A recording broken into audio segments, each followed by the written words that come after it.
Hello and welcome back to True Crime Guys Podcast. I'm your host, Michael, and if you didn't think I brought Andy with me today, you're dang crazy. I mean, I don't think you actually brought me. I think it was more like you lured me. Yeah, well, whatever, Andy. I brought you here. I'm here. Okay? Listen, I'm here. I helped create the events to bring you here today. This was a On ruse. purpose. This was a ruse. That's right. Andy, you're well aware of our engagement. Okay? So I guess first things first, I don't know if we can have an episode this close to the Super Bowl and not say something about the Super Bowl.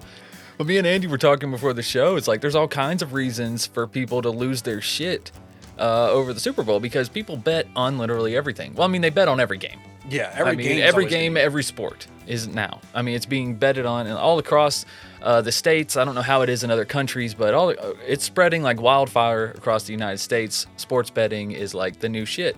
And I think we kind of have to save live sports.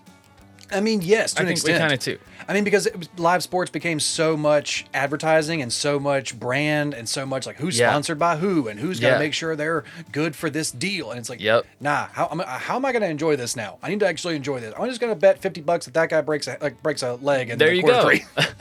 Whatever you're betting on, exactly. You find yourself cheering for the weirdest shit, but you know it's still people watching. Mm-hmm. So they're genius in that, I guess. Like I need the second string fullback to get 8 more yards. God damn it! Listen, the NFL, we never said they were any slouch in marketing. No, they know what they're doing. Exactly. Speaking of marketing, make sure you guys check out our Patreon. Right, See? Patreon.com/TrueCrimeGuys. No, but guys, we have a lot of things going on here at TCG Productions. First and foremost, Sandu Proper is back. It was on hiatus. It was on hiatus. It was in for a little hibernation. That wintertime hibernation. Deep hibernation. But it is back. And I let Andy host one. I mean, finally. I did, finally. I think he's earned his stripes. I thought, why not let you take this one on your own, buddy? Take the training wheels off. That's right. Just push him out there. Push him down the driveway. And he did great. No, guys, check out the recent episode on Sandu Proper, Strange and Unexplained, wherever you listen to podcast. It was on George Reeves, one of the original actors who portrayed Superman back in the 1950s. Mm-hmm. And his death is incredibly weird. It's at least suspicious. It is definitely like... Andy, it is so easily suspicious. It is so much like, none of this adds up. God damn it. None of it adds up. And Where's it's Batman when we weird, need him? just the point he was in his career, and I don't know. He had made some enemies, let's say that. But still, even with all that considered, extremely suspicious death. Check that out, guys. Again, Strange and Unexplained, wherever you listen to podcasts. Also, we have new music available on Spotify as an artist. So check out True Crime Guys wherever you listen to music. If you're a fan of the intros that we put in these episodes and whatnot, you can find a lot of them there. And if you don't find one you like, hit me up. Maybe I'll post it if I'm feeling generous. I don't know. But today we have a doozy of a case. It's an old one, Andy, okay? So right off the bat, I want to warn of child violence, okay? Violence towards children in this episode. Now, and it's 1912. I say that like that helps. It really doesn't with violence towards children. I think overall, it helps to digest the whole case. Yeah. Right? Because with this, like this one, for instance, being an axe murderer, we're a little more prepared against axe murderers nowadays. To an extent, We like to think. But this case in particular happened sometime around midnight, June 9th. Sometime between June 9th and June 10th, obviously, 1912. A single person or persons, Andy, let's leave that open too, we'll discuss that later, entered a home in Villisca, Iowa, and bludgeoned to death 8 people who were sleeping there. A family of 6, and then their oldest daughter had 2 friends who were sleeping over, and all the children aged 5 to 12. Mm-hmm. So, the killings became known as the Villisca Ax Murders and are easily the most notorious murders in Iowa history. The murders also spawned nearly 10 years of investigations, repeated jury hearings, a slander suit, and a murder trial, and numerous other litigations and trials.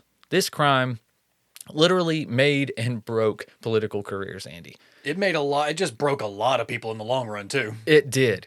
And if you look into axe murders throughout history, just in the U.S. alone, there is an astounding number. Okay, let me go ahead and say, especially late 1800s to early 1900s. Okay, and so many of them have been forgotten. Yeah. It's except for this one. It's surprising too that like axes were such a prominent murder weapon at that time. Like people, everybody had them though. Well, I know, but people also everybody was carrying a knife at that point. Everyone usually had a pocket knife or like a sheathed knife. Yeah, and a lot of people had guns. People had hammers and hatchets, but like the amount of people who were using like a two-handed woodsman's axe as like a murder weapon, they were using them for massacres. And honestly, I would argue that at that time, an axe was the best weapon for a massacre. It's one hit, one kill, especially when they're sleeping, which they always are. Yeah, that's okay. The gun, you'll never reload it in time. You're going to shoot one time and literally wake everyone up. To an extent, well, this is 1912. I mean, they've got exactly. Yeah, you're gonna wake everyone up on the first shot, definitely. There's just no way you can sneak around a house, separate rooms like this in this instance. Yeah. The case today, like it was the house that this took place in. Just the size of it in general is astounding. Like you can still visit it today. The Moore House is turned in to Villisca's premier tourist attraction. Even for a price, you can even stay overnight, Andy, if you want to. I think it's $400 a night now. I think that's what it is. Ooh, nowadays. Can we? Right? Yeah, they don't even have plumbing or electricity though. So they didn't have Wi-Fi. Fuck this. No, they do not have Wi-Fi. Well, as you can imagine, it's marketed as a like a ghost hunter attraction. Oh yeah, bring your Ouija board. Come right. In here, so electricity would affect the spirits. Spirits would throw off the EMPs. Whatever the hell ghosts talk through. Yeah, exactly. Distorted white noise or whatever. I don't know. You've seen BuzzFeed Unsolved. Yeah. It's all bullshit. Ghostbusters. Exactly. But yeah, today it's turned into a tourist attraction. But it's more than just this house surviving that has kept this story alive. For some reason, I don't know. Maybe it's just because it was such a large group of people. Because among all the other axe murders, I would say 8 is the max number of people that have been killed at a time involving these family axe murders. I mean, just to have 8 people in your home, that's a big family already. True. Even these people had visitors. Yeah, this was still 2 like of the children weren't theirs. It was like a pretty rural town in Iowa too. Yes, you're going to have like a farm. This was like a big farming community. A lot of people are going to have lots of kids, but still 8 people in a house. Yeah. And you got to think too, it's like, I think one of the reasons this one has lasted so long is honestly the sheer brutality of it. They weren't all just like one smooth kill and then like done. There is some overkill in this case. There is kind of like I think prolongs some of the interest in it. No doubt. Well, I'm interested to get into it. I think we've alluded to it enough, Andy. What do you think we hit that intro? I think you can do it. You do it this time. All right, I'll do it. I don't care. Hit the button.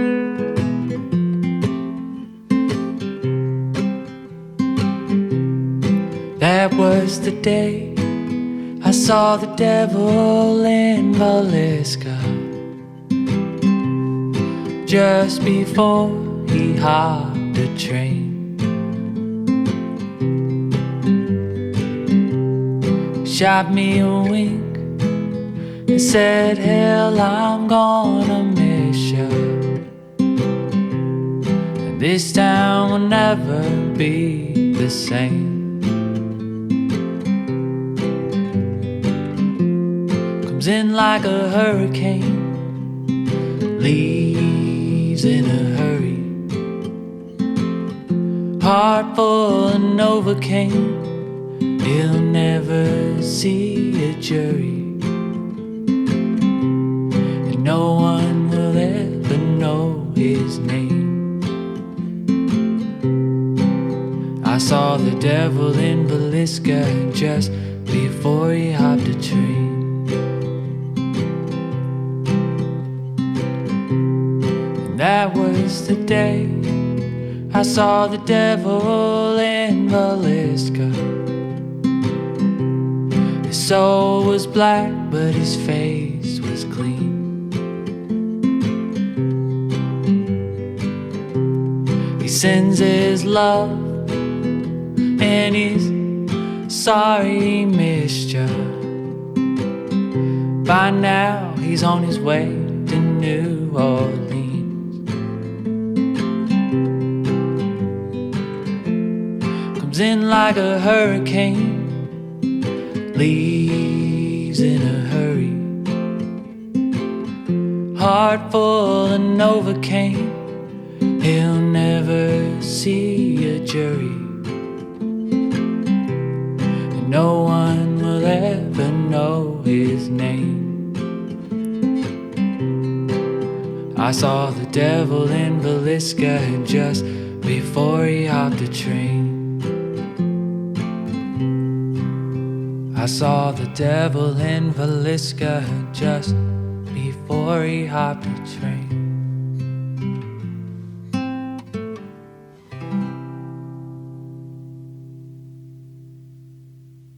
All right, so let's start on that dreadful night, and then we will dissect this puzzling story.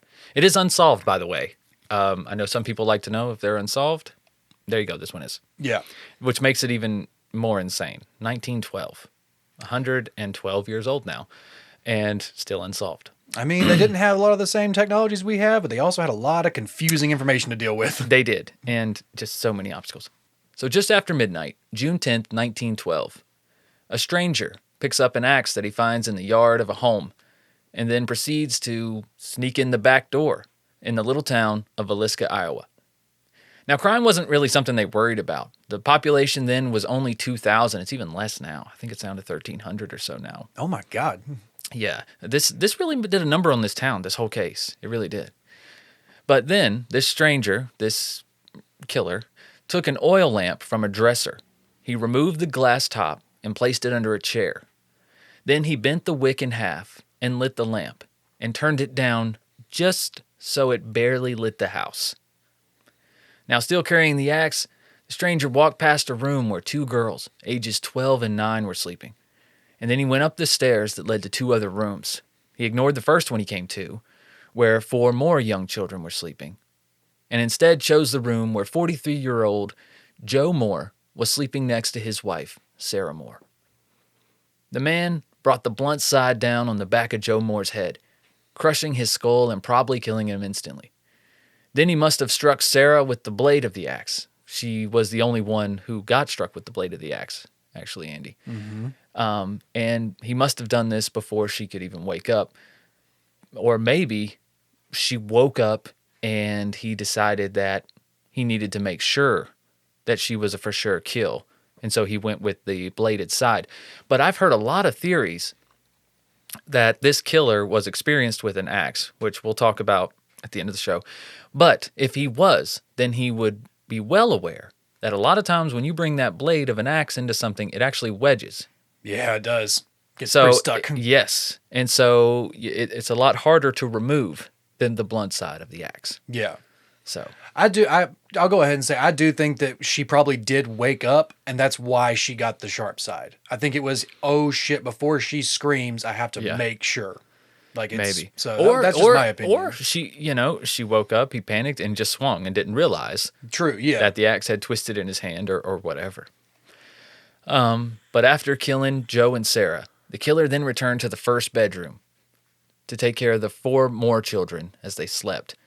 Herman, 11 years old, Catherine was 10, young Boyd was 7, and Paul was 5. None of them showed any signs of waking before they died, nor did the killer or any of the 4 children make enough noise to disturb Catherine's 2 friends, Lena and Ina Stillinger, who were downstairs. The older of the 2, Lena, may have awakened an instant before she was killed, because she was the only one that had a defensive wound on her arm. Yeah. So she was also in a weird position. When she was in a weird position. She may have been assaulted in some other way. Yeah. Now, as brutal as this case is, it still really does not outweigh the absurdity of this case, in my opinion, especially for 1912. This one is a whodunit, Andy, for the books, and I'm going to have fun. We're going to have fun talking about the culprits at the end once we get past this horrid actual act that happened here. So after everyone was dead, the Axemen went back upstairs and decided that everyone needed another round. See, this is what you were talking about, Andy. I think he did strike everyone once and confirmed that they were dead. But then he goes back for another round, striking Joe alone. So he basically goes back in the same order. Goes back, starts with Joe, and hits Joe 30 times. Okay? Then goes in order to the other 6, 7 members that were in the household and hits all of them at least 20 times each. Yeah, I remember someone saying, just think about the cardio. Like Joe's head was basically gone from the lower jaw up. Like there was nothing left of his head. And before he did this, he actually pulled a sheet over their heads. A lot of people say to reduce blood splatter. Mm-hmm. That's the common reason for this. Yeah. But honestly, I think it was something bigger than that. I think this killer harbored a deep resentment for themselves and was ashamed of what they were doing and did not want to look at their victims in the face. Yeah, and there's another you'll get to this in a minute, but I think you're probably right about that. I don't think they really wanted to look about what they were doing. Exactly. Then this is where it gets weird. He starts going all over the house, hanging sheets over every mirror and piece of glass. So like we said, he pulled the sheets over the heads of the victims and then pummeled them some more, and then decided to go cover every mirror, every piece of glass. Yeah, he even covered the windows. He basically covered every the piece whole of glass. house was sealed up and like a black, almost like just a dark room now. Didn't want any. I'm guessing he didn't want to see himself. No, just did not want to see himself in that place committing that type of crime. Mm-hmm. He just couldn't deal with it. But things get weirder. Then he took a 2-pound slab. Actually, I think it was 4 pounds. I found some instances that said 4 pounds. He took a 4-pound slab of uncooked bacon from the icebox or refrigerator icebox back in the day and wrapped it in a towel. And it was found on the floor of the downstairs bedroom by a keychain that did not belong to the Moore family. Now, this slab of bacon, Andy. I've heard some reports about this. Have you? Yeah. What have you heard, Andy? You, let's hear what you've heard first. I've heard that this may have been used to simulate another body part for the killer. Very well put, sir. But this was just speculation. Apparently there was no fluids. Yeah, but this theory just seems a little too prominent, Andy, to not hold some type of weight. Well, this does go hand in hand with what we talked about with the two guest girls being in different positions. Okay. That's where the downstairs, they were saying he may not touched them, but he may have used this slab of bacon to simulate these girls. So. Yes, he may have. Because the oldest girl, Lena, the one who was found with the wounds, also was found with her dress up and with no underwear on. Mm-hmm. So her lower half was exposed, but they could not tell that she had been assaulted. There was no signs of assault. I think, if I'm not mistaken, her sister was at least positioned in a way too that made it look like she had been being viewed. Like they said, like her butt had been like kind of like positioned off the bed, and like the lamp was still down there to where both of those girls looked like they were on display almost. Oh. So that's where they were kind of getting at, like, this is where he probably brought that bacon down there and was looking at these two girls. Yeah. Like, put them on display. I wonder if this is before or after he washed his hands, because there was also a bowl of water on the counter that had blood in it. Mm-hmm. It looked like he had washed the blood off his hands, or maybe his face even, probably whatever. But then he began to help himself to a meal. There was evidence of a fully prepared meal on the table and was hardly touched. Yeah. Now, that could be because somebody startled him. Or it could be he just wasn't hungry. Or he was just making a point. Just like, look how long I was here. Yeah, look how just long I was here. Just kind of like playing house. house. Yeah. I feel like I still think my opinion is I feel like someone may have startled him. Like maybe he realized that like the sun was coming up and he's like, oh, they got chickens. The roosters are going to start crowing. The neighbors are going to start getting out. Yeah. And maybe he didn't realize what time it was. And he looked out the window. Right. And he's like, oh shit, sun's coming up. I got to go. Exactly. So sometime before 5 a.m., he had left as silently as he'd come, locking the door behind him and taking the keys. Now, a little spoiler alert here. I think he didn't come to the house at all that night. I think he was already there. Yeah, I'm with you there on that. I really do. He was either in the house or he was in the barn on the property or something. I think he was already there. I think I believe he was in the house. I think there was part of the investigation. There was the report that they found like two like burnt cigarettes in the attic. Yeah, cigarette butts in the attic. So I feel like he had been in the house either like the day before or the night before. So. Yeah.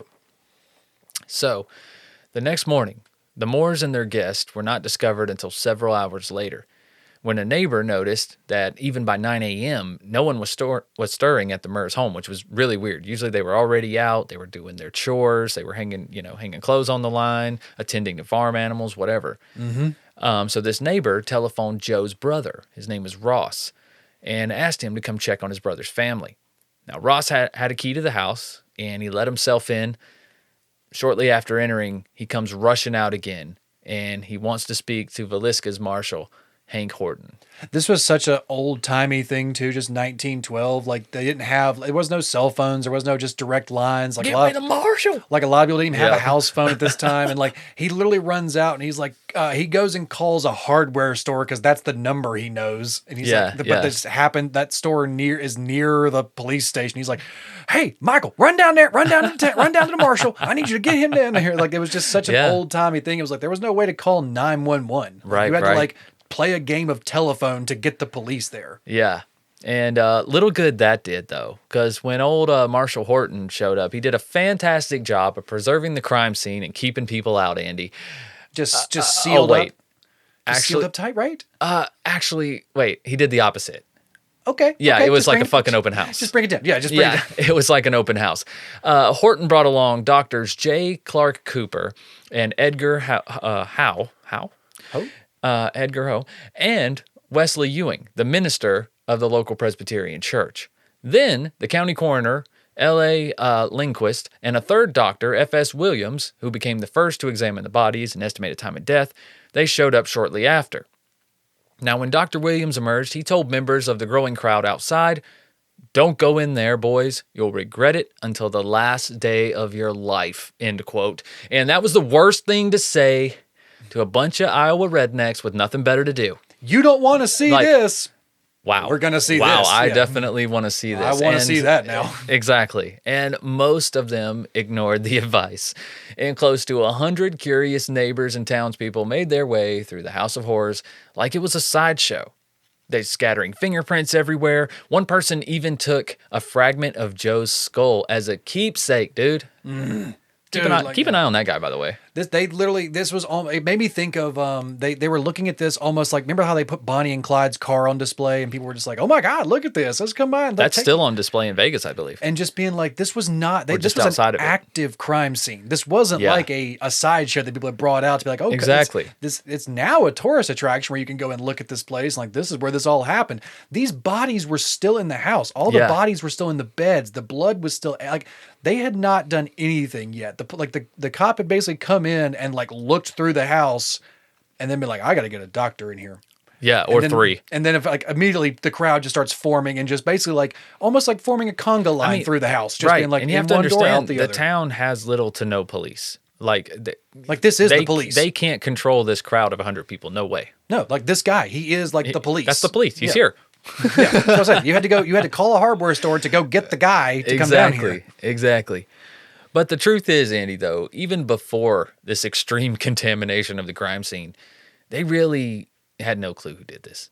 No, they really didn't. They just never heard of a serial killer back then. It just wasn't in their mind that someone just would randomly do this. There had to be an explanation. There's 2,000 people live here. Everybody knows everybody. Something has to make sense, right? Mm-hmm. Like, did he live nearby? But if he didn't and he was leaving town, he had 5-hour head start to get out of town. And there was train tracks within walking distance. Yeah, this was a town. And this town got 30 trains a day, Andy, coming through there. God, it's like a bus station. Just in and out. You could just disappear. It's literally a bus station. Yeah. But they still tried. They took out bloodhounds, which turned up nothing. And after all that, I mean, it's 1912. I mean, what are they left with? Gossip? Gossip and theories. There we go. Exactly. So they gossip and basically they prepare just in case the killer does live in town, dude. You couldn't buy a lock. You couldn't buy a dang dog or a firearm in that whole damn county. Oh, I'm guaranteed. It's like the Night Stalker case. They scooped it, dude. All them damn hardwares were sold out before dark. Oh, yeah. I bet that hardware store made a kill. Yeah, like Sacramento and the Night Stalker case. Yeah, all the shelters got cleared out of dogs. We were just going through the countryside, rounding up raccoons they thought were dogs. Yeah. I got to get something to watch this house. That's a coyote. Close enough. That's a possum. That's a mean dog.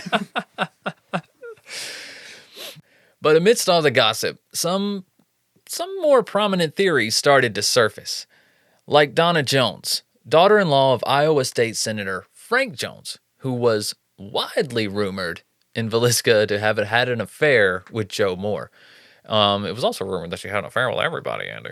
I mean, I'm just saying. that's how you get these rumors started. That's what they said.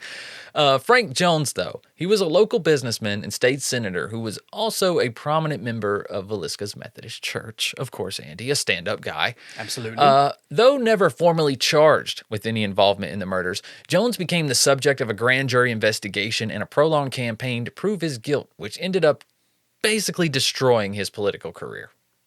It was bad on this dude. Like, if he didn't do it, I feel extremely bad for him. Let me put it to you that way. Like, he got railroaded regardless. Yes. Now, many townspeople were certain that he used his considerable influence and wealth to get rid of Joe Moore and his family.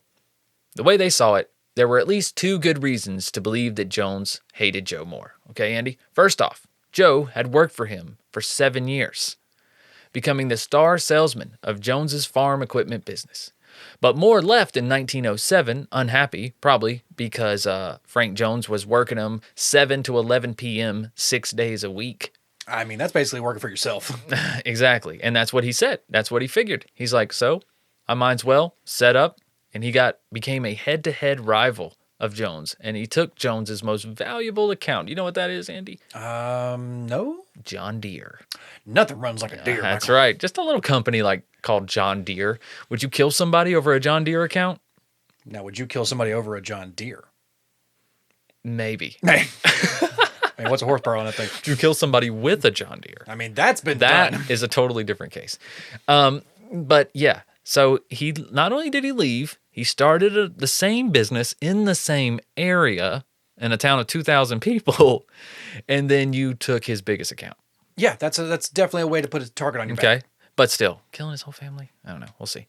But worse was Moore was believed to have slept with Frank Jones's daughter-in-law, a local beauty whose numerous affairs were well known in town thanks to her brazen habit of arranging her meetings over the telephone at a time when all calls in Villisca had to be placed to an operator, Andy. God damn So it. somebody knew. That operator is the hottest gossip in the town. Seriously. No doubt. He's got fucking story time every night at the bar. Yeah. And this didn't help things. And by 1912, relations between Jones and Moore had grown so cold that they would literally cross the street to avoid each other. Okay? But again, so cold that you would kill his whole family. Like, this is between you and him. Like, I understand even having Moore killed. I mean, Yeah. he ruined your life, right? He took your livelihood, whatever. I don't condone it, but I can believe it. I can see the motive there. But killing his whole family and two innocent girls that just were staying the night, come on. And this brutally.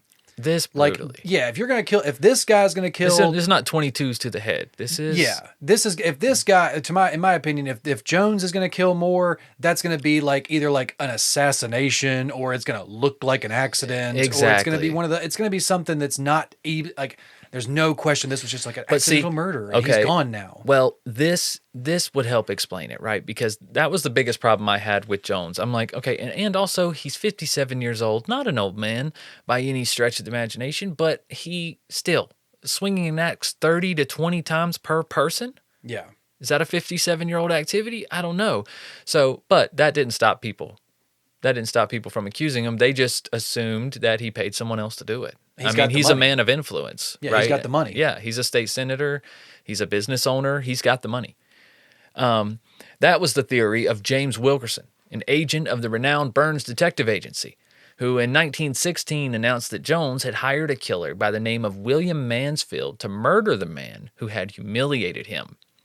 Wilkerson was able to show that Mansfield had the right background for the job, and in 1914 he was the chief suspect in the axe murders of his wife, her parents, and his own child in Blue Island, Illinois.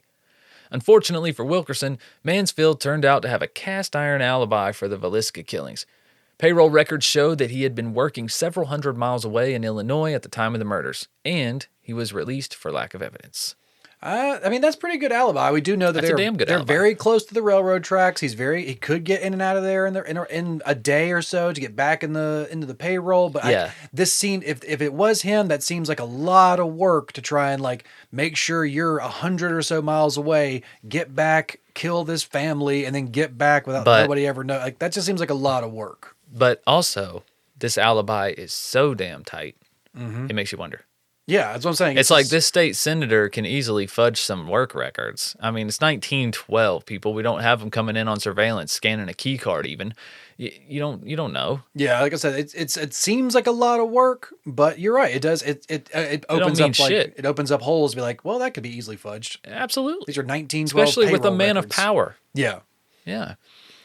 But that didn't stop locals, including Ross Moore and Joe Stillinger, father of the two Stillinger girls, from believing that Jones was guilty. So, let's see who else looks good for this, Andy. Okay. Here's a good culprit. I don't believe this is our guy, but he's still worth a mention. The Reverend Lynn Kelly, and he's an eccentric Presbyterian preacher. Eccentric is a good word. He's eccentric. You know how we say in the South. He's eccentric like Rockterio's eccentric. Exactly. He was known to make a few folks uncomfortable, if that's what you're getting to, Andy. And at one point in time, he confessed to murdering the family, but he recanted. Okay, let's dissect that a little bit. So here's some insight on the uncomfortable part. Lynn Kelly placed an ad in the Omaha World Herald looking for a, quote, girl stenographer. Okay. Unquote. That's literally how it was phrased. Now, after asking for more info on the job, a young woman named Jasmine Hodgson received a full multi-page reply. I'm sorry, multiple pages. This is important here. Yeah, this is multiple pages, like typed out, single-spaced. And among other disturbing things, this report told her that she would be required to type in the nude, Andy. Obviously, why would you think you would get to our clothes? I mean, I'm not going to provide you with a uniform. And you can't bring one. No, there is no uniform. That actually is the uniform. There is no uniform. So that was a big red flag. Spoiler alert, she did not take the job. Oh, bro, really? Great. Yeah, she benefits just not good. Not great. No, it's just not worth it, man. It was the drive. Commute was terrible. It was the distance. You can't justify it. But Lynn George Jacqueline Kelly, he was an English immigrant, a preacher, and a well-known sexual deviant. Okay, with well-documented mental problems as well. He was in town on the night of the murders and freely admitted that he had left on a dawn train just before the bodies were discovered. So this guy's like not even trying to not make himself. You see why I had to mention him. I don't think it's him still, but he wanted to be a part of this. He like inputs himself into this case. He did, and the police pushed it a little bit. Now there were some things about Kelly that made him seem, improbable. Like the fact that he was 5'2" and 119 pounds. Andy. Shark King. Yeah. I mean, just saying, just the brutality. And then also, I don't know if I mentioned it, but there is still an imprint in the wall of the house, okay, where the axe was swung up backwards. Yeah. Now, this imprint is way up near the ceiling. I just don't think a man of 5'2" I thought it was is going to hit up that high on the ceiling. Yeah, that's what I was thinking too. And they say he was like 5'2" because one of the reports said that there were marks from basically the axe in the like right up towards the ceiling or in the ceiling in some rooms, and there was dust particles from the ceiling on the bed. Yes. So now, there are tons of YouTubers and stuff who have stayed the night in this house already. Like I said, $400 a month, you can too. And documented that. So there's tons of videos on YouTube where you can see that spot even now. I think BuzzFeed Unsolved even stayed in there. Old Shane and Ryan. I think so. Yeah. Yeah, they have an episode on it, and they show the mark in the wall. So, and you can also get a good feel for how small that house is and how incredible it would be to not wake anyone up. Yeah, kill everyone in succession with an axe. It's pretty crazy. It's like a hand-built house in like rural Iowa. Yeah, exactly. Now, being 5'2", 119 pounds, it doesn't sound like Kelly would fit the bill. But there are some things that did line up evidence-wise. Not very much, but he was left-handed, and the coroner determined that from the blood splatter that the killer probably was left-handed. Kelly was also obsessed with sex and had been caught peering into windows in Villisca 2 days before the murders. Okay, but to be fair, around that time, being any type of sexual deviant or even just being into any sort of kink or anything like that during that time, you're gonna be labeled as a psycho. If you're coming out with this shit. And he had a past of mental instability, and people knew that. Yes, but he was also, like I said, he was caught peeping in windows. Like This wasn't like a consensual thing with somebody. He was peeping into on people's windows. This was a peeping Tom back in the day. Right. Now there were links between Lynn Kelly, Reverend Lynn Kelly, and the Moore family. Most sinister being was the fact that Kelly had attended the Children's Day service held at Villisca's Presbyterian Church on the evening of the murders. Now, this service was organized by Sarah Moore herself and her children. They were kind of starring in this, putting this whole thing together. Many in Villisca believed that Kelly spotted the family in the church that day and just became obsessed with them, and that he had spied on the Moore household as they went to bed that evening. Now, the idea that the killer had laid in wait for the Moores to go to sleep was supported by evidence, Andy, which we alluded to earlier. One, there was an impression of some bales of hay stored in the family barn, and where this impression was, where it looked like a body had been up against, there was a knothole through which the murderer could have watched the house while reclining and chilling. Yeah, basically just like a little lookout place. Yes. And also, in the attic of the home, there were cigarette butts, as me and Andy alluded to earlier. So whoever was there for a minute. They were chilling. So, also, Lena Stillinger had been found wearing no underwear, and with her nightdress drawn up past her waist, like we talked about. Now, a lot of people jumped on board the Kelly train when they found out that there was sexual motive. Yeah, and like I said, I when you say he was like obsessed with this family, that was one of the theories. I still, my opinion is, I feel like it was the two Stillinger girls who the killer was actually obsessed with, or who he was targeting, because like there's just so much evidence pointing towards like they were staged, like they were taken like extra care with. They were in a different room than the rest of the family. They were downstairs, like, and the rest of the family was upstairs in their bedrooms. Something about it just makes me feel like he either saw those two girls and wanted them, and then realized he has to take out this whole other family as well. So I'm thinking maybe he followed them home thinking like, are these girls going home? No, they're staying with this family. Like, I guess I got to kill this whole family now. I don't think it was I got to. I think he was watching them and was like, here's an opportunity to get two more.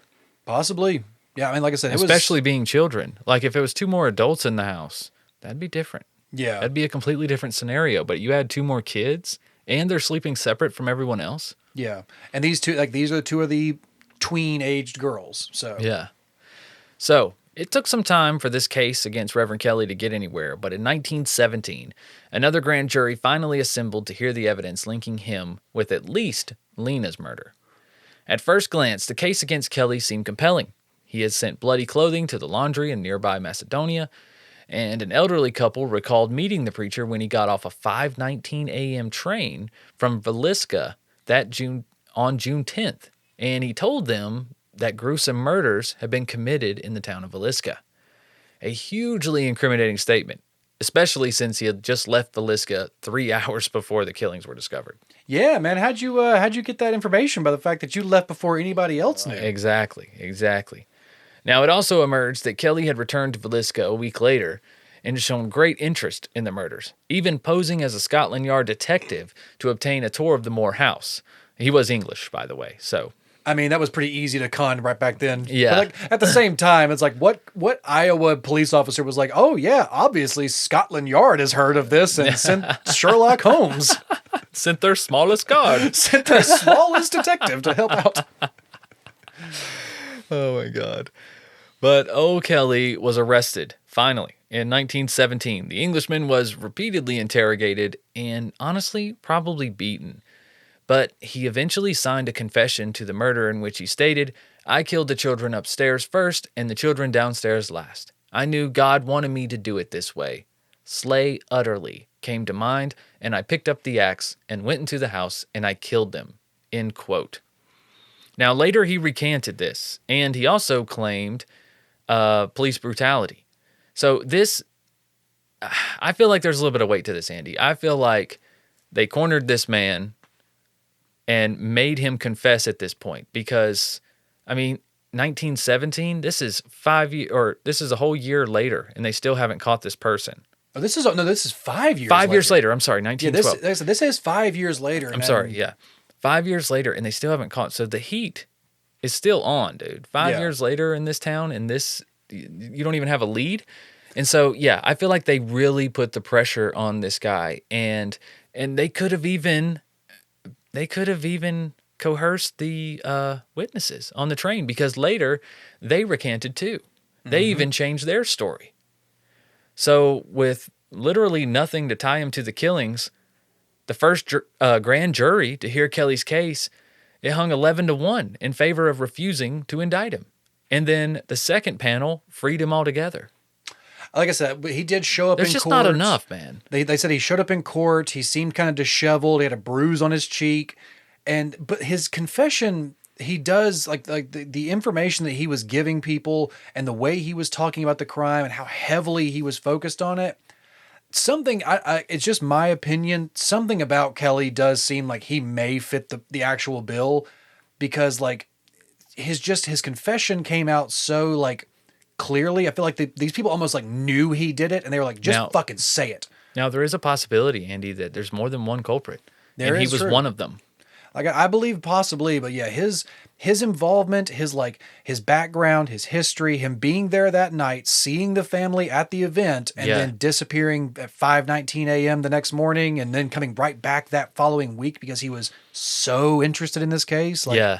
It just, I don't know, something about him. But why would you do that if you did it? Why would you be so interested in the case? Because he's clearly mentally unstable. He's clearly got mental health issues, and if he really believes that like God told him to do this, or he was following the words of God, I don't believe that confession. I just think it was all coerced. Like I feel like there's like, I don't know, it's something about it. It feels like there's a speck of truth to it in there, just to be like, maybe this guy did it, but at the same time, it's like either he did it or he witnessed it, almost like he was there.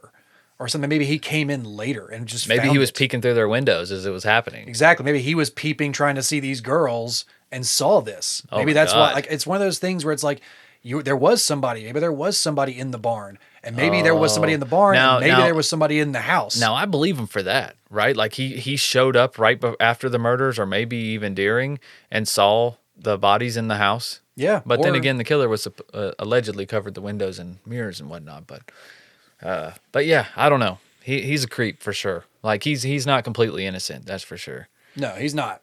But on to the next culprit, Andy. There's more. There is a lot more.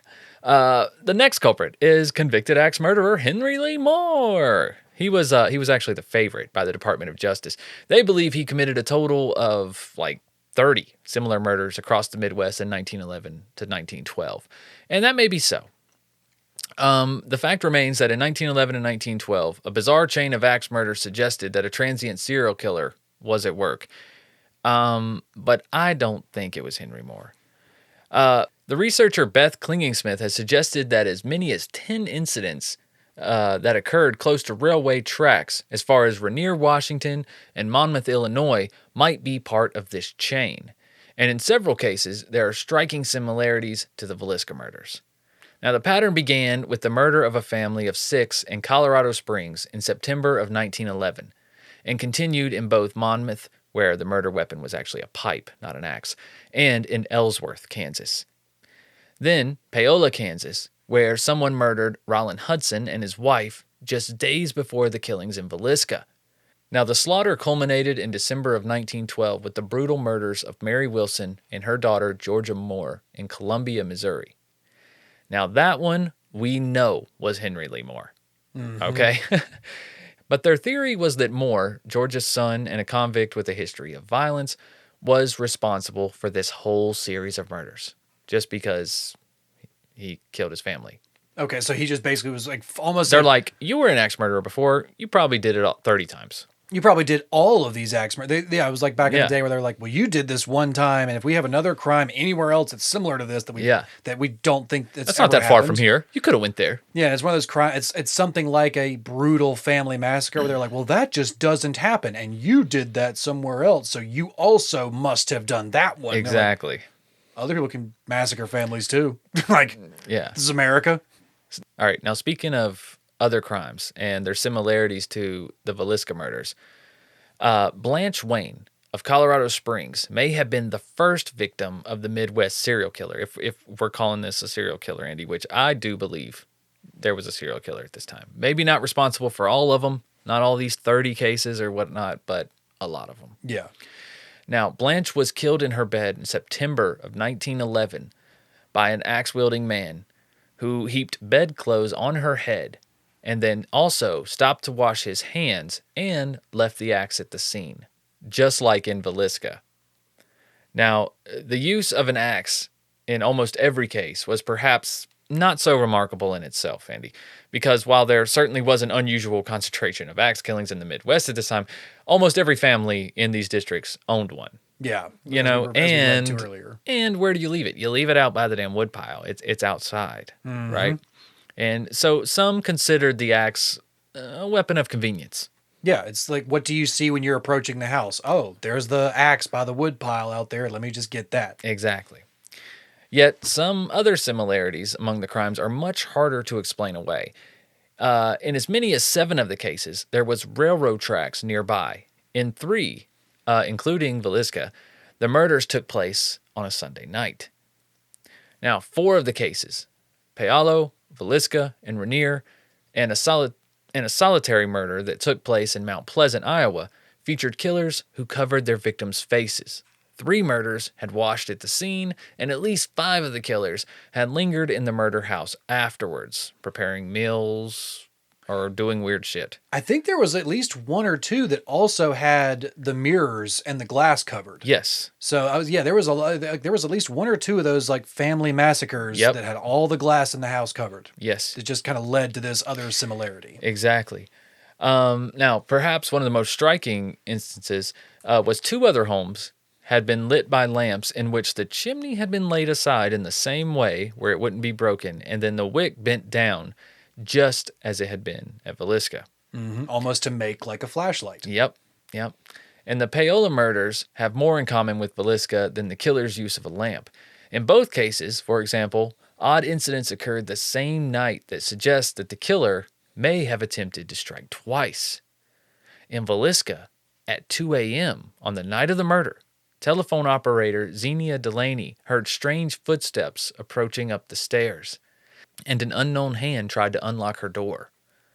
While in Paola, a second family was awakened in the dead of night by a sound that turned out to be a lamp chimney falling to the floor. Rising hurriedly, the occupants of the house were just in time to see the unknown man escaping through a window. You know, that has been fucking terrifying. Oh, yeah, especially back in those times. You just come into your house and you see like this, the oil lamp on the floor, and just a dark shadow jumps through the window. Seriously. Now, perhaps the spookiest of all similarities was the strange behavior of the unknown murderer of William Showman and his wife, Pauline, and their 3 children in Ellsworth, Kansas on October 1911. Not only was a chimneyless lamp used to illuminate the murder scene, but a little heap of clothing had been placed over the Showman's telephone, which was a Western Electric Model 317 telephone, one of the most popular in the Midwest in 1911 and 1912. And some people noted was maybe because it has human features. That's creepy. It's one of the old phones where you grab the little ear thing off the side and then you stand there and talk into the front. You know what I'm saying? So when you hang it up, it looks like it has ears on the side, and then it has 2 bells for eyes at the top, and then the part that you speak into looks like a nose. Yep, I've seen those old phones. You know, so you guys can check it out, look it up. But yeah, anyways, what really matters, Andy, is that I know who the killer is. Thank God. Yeah. So again, I have solved another case for you guys. Just like I did the Marilyn Monroe case on Patreon, now I'm solving this case as well. We've really got to get you involved in something more important in life. I do. I need to write some books. I need to get you like Michael, the Medium. I think I'm about as important as I want to be, Andy. I think I'm good. Made you solving real crimes on CBS. Your answer, Andy, lies in the book The Man from the Train, which is a 2017 true crime book written by Bill James and his daughter, Rachel McCarthy James. Okay?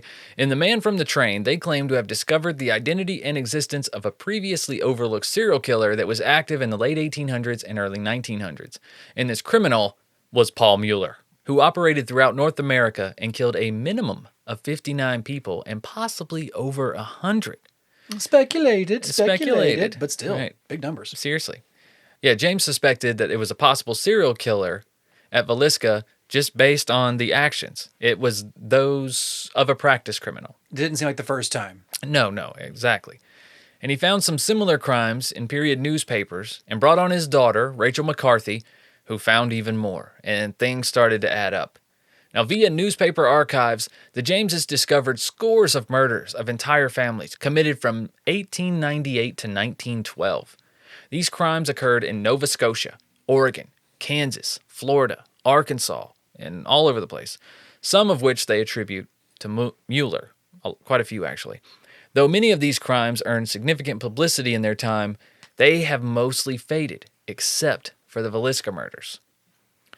Mueller's name was linked to only one crime in contemporary media. He was the subject of an unsuccessful year-long manhunt as the sole suspect in the 1897 murder of a family near West Brookfield, Massachusetts, who had employed him as a farmhand. Wasn't this another? This is probably when he started it. It's like another family massacre with like either like an axe or something like that too. It's like, well, you were linked to one of these crimes. Like again, it's like the same thing, yeah. You were linked to one of them. I mean, I know you weren't convicted, but linked. I mean, good enough for me. I mean, that's a link. But Mueller was about 35 years old in 1897 and reportedly claimed to be a German military veteran and was known as a skilled carpenter who spoke very little English. He was described as short and muscular in stature, with unusually small and widely spaced teeth, which were his most distinctive feature. Ugh. Mueller is believed to most likely have worked as a lumberjack, given his woodworking skills and the killer's use of an axe, and the fact that most of the murders occurred in or near logging areas. A number of murders were assumed by local police to be one-off incidents, but the Jameses believe that they were actually committed by a single person, probably Mueller, based on about 30 similarities, many of which show up in these crimes. Similarities like the scene being within a short distance from a railroad, where Mueller was suspected to have fled by freight hopping. The slaughter of the entire families late at night in small towns with little or no police force. The families having a barn where the killer was believed to have hidden to observe the families. The killers having no dog to warn of an intruder. The killer using the blunt edge of an axe as a murder weapon. The killer leaving the axe in plain sight. The killer covering victims with sheets or blankets prior to the murders to prevent blood splatter. The killer moving or stacking bodies after the murders, and the killer covering windows from inside the house with sheets or towels, and the absence of robbery. No cash or jewelry was ever disturbed at any of the scenes. That is a big tale. Yeah. I mean, motive-wise, that's a big tale. When you can tell, you go into the master bedroom or whatever, and none of the drawers are opened. Right. Nothing's gone through. It's like, let's say you're a paid assassin. If you're killing everyone in the house, why not take what you want? Or at least make it look like it was a robbery. Right. If you're a trained assassin or something like that, you make it look like it was something else. So it doesn't look like it was an assassination. Exactly. Now, in early cases, the killer often attempted arson before leaving, is what they found, but gradually abandoned the practice, possibly because it brought immediate attention to the scene, which would make sense. That's a lot harder to get away, you know? And you want to have that window of time to where, like, I've killed them, and now I have hours until they're discovered. The train. Yeah, and you've been on a train for hours. You're miles and miles away. So, the killer's primary motive is believed to have been sadistic sexual attraction to prepubescent girls. While adults were typically ambushed and murdered in bed while sleeping, girls often showed defense wounds or other evidence of struggle. Media reports included veiled references to the killer having ejaculated at the crime scene or his having molested the girls after death. The slab of bacon at the Villisca scene, possibly used as a masturbation aid, would be along those lines. Mm-hmm. Okay, that would fit that bill. They would link those two as similar. The Jameses feel certain that Mueller committed 14 family murders, totaling at least 59 victims. If accurate, these totals would place Mueller right up there with Samuel Little, the American serial killer with the most confirmed victims, who was convicted of 60 and claimed 93. I'm pretty sure Samuel Little probably has about 93. Yeah, it's just such a weird number, 93. Why would you say 93? With the way of him being like, oh yeah, I'm just like, if you've looked into him, how he's basically just drawing pictures of every single one of his victims from his photographic memory, and then they're going back and finding these bodies. I'm like, yep, I killed this person there with this kind of way. And just like him just literally just handing over pictures, being like, yep, this is the next one. And there's the next one. Yep. And like almost like all of them have been like proven. So it's like, yeah. I did a lot. Yeah, seriously. Yeah, apparently, according to the Jameses, Mueller did too. Now, I found this interesting, Andy. Remember a few weeks ago, I sent you a case that I said I'd like to cover for Sandu, the Hinterkaifeck murders in Germany. Now, they think he looks good for this too. These murders happened in 1922. The murders bear some real similarities to the U.S. crimes, including the slaughter of an entire family in the isolated home, the bodies being moved after the killings, a young girl among the victims, and use of the blunt edge of the axe, and no robbery. Now, Mueller described it. Again, Mueller was described as a German immigrant in contemporary media. Maybe he departed the U.S. for his homeland after people began to notice and publicize patterns in family murders across the U.S. We also have to think this is, post at the time when Mueller was in America, and by the time that the Hinterkaifeck murders, World War I has happened. Yep. So if this is a German immigrant, he may have been called back to service in Germany.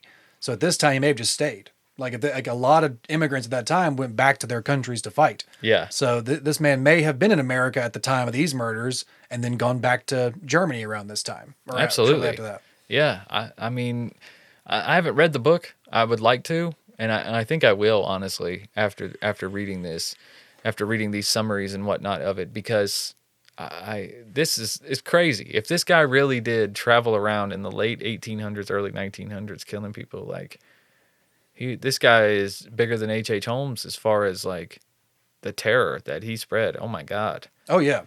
I mean, it's unreal. Now, due in part to improved communication technology, observers increasingly noted similarities between the crimes over the years. Nationwide attention came following the brazen 1911 murder of the two families in a single night in Colorado Springs, Colorado, and a similar family murder weeks after, a few hundred miles away in neighboring Kansas. And by the 1912 Villisca murders, it was widely suspected a single traveling assailant might be to blame, though the term serial killer wasn't even a thing yet. Oh, at this point, that was just a demon traveling the countryside, basically? Pretty much. I think it was just the devil. Yeah, I was going to say, this was like unheard of. This was a monster. This was like just something like a war criminal or something. I mean, to not have any motive. I mean, you don't even want money. It's like you're not even in hard times. You know what I mean? You're just evil, going around smashing families and children, man. It's like, it's unheard of. Imagine the terror it must have struck into people. Exactly. You saw how like everybody in town was going out and buying guns and locks and dogs and like this was actual fear. And at the time, like you said, this was a time before serial killer. This was a time before the FBI, and the time before people had actually done research into these people. Yep. So when there was like no motive, when they were like, well, there was no robbery, there was no direct slight against this person to provoke this. Like there was no previous attack there was nothing that could ever concrete them to like, why would this happen? Yep. Because they just didn't know that some people were just monsters. Like some people were just fucked up. Some people were broken. And like that was not even a thing back then. Yeah, it's like at this point, like they couldn't even catch like a whiff of like any reason why this. Not even a whiff. Not even there was no scent to follow. There was no hot trail. No, there was no oh my Gaia. I see what you did there. That would have been an easy way to figure it out. What do you think old Mueller would have wore if he had oh my Gaia? I'm gonna go ahead and say lumberjack. Definitely lumberjack. I feel like his face is on the cover. His wide ass teeth. Halloween edition, oh my Gaia. Lumberjack. Apparently he looked like a jack-o'-lantern. Oh yeah? Like his description, like small teeth, wide spaced teeth. I'm like, sounds like a jack-o'-lantern. Oh, sheesh. Yeah, for real. But he could have used some oh my Gaia though still. You don't have to be handsome to wear oh my Gaia. It helps everybody, right? It helps you be the best you. Oh my Gaia is an innovative all-natural deodorant, fragrance, and beard oil company specializing in paraben and aluminum-free products. Their innovative line of deodorants inhibit the growth of odor-causing bacteria while still maintaining effectiveness. And at Oh My Gaia, they use only all-natural, paraben, and aluminum-free organic ingredients, guys. And there's tons of scents to choose from, like lumberjack, if you're into that kind of thing, or leather. Or there's also more, more feminine scents, like vanilla, cherry almond, lavender. Oh, that's nice. Lemongrass, Egyptian musk, coconut. All kinds of stuff, guys. We even have our own scent here at True Crime Guys. If you don't know where to start, get you a jar of True Crime Pine. put that stuff in your pits and just go around smelling amazing and not being contaminated by aluminum. They're just walking up to you like, you smell like a true crime guy. You smell like a true crime guy. But because you guys are True Crime Guys listeners, you can use the code CREEPER for 15% off your order at shop_ohmygaia on Instagram or ohmygaia.com. That's OHMYGAIA.com. Don't forget to use code word CREEPER for 15% off your order. All right. And guys, please don't forget to check out Patreon, patreon.com/truecrimeguys, where you can get access to everything we make here. If you want to support the show, that is the #1 way to do it. We appreciate you very much. If you sign up on the $2 tier, you get access to every Patreon exclusive that we have ever done, way back to 2017. And at the $5 tier, you get access to everything we've ever done, Andy. Everything. All the things. Sandu Stories, Strange Shorts when that was a thing, 5-Minute Murders with Lauren, Higher Thoughts, Sandu Stories, Sandu Proper episodes. There's all kinds of stuff on there. So, everything that's been done is done. It's there, guys. Hundreds of audio files for your listening pleasure at patreon.com/truecrimeguys. It's cheaper than Netflix. Yeah, absolutely. Yeah, it's cheaper than a Starbucks coffee. I want some coffee right now. We honestly need to raise our prices. Inflation's a bitch. It is. We are not raising our prices, but all of our things that we have to pay are going up. So anyways, thank you guys for supporting the show. Thank you for listening. Please leave a review wherever you're listening. If you're listening on Spotify or Apple Podcast or whatever, leave a review. That really helps other listeners find the show. And give us a follow on social media at True Crime Guys, wherever you're at on social media. And be sure to subscribe on that YouTube channel. All right. Anything else, Andy? I don't think so, man. I think we got a full week. We got Super Bowl done. We got Patreon out of the way. We got a whole free month episodes coming. That's right. All right, guys. Well, we'll see you next week with another freebie. Until then, keep on creeping. Bye.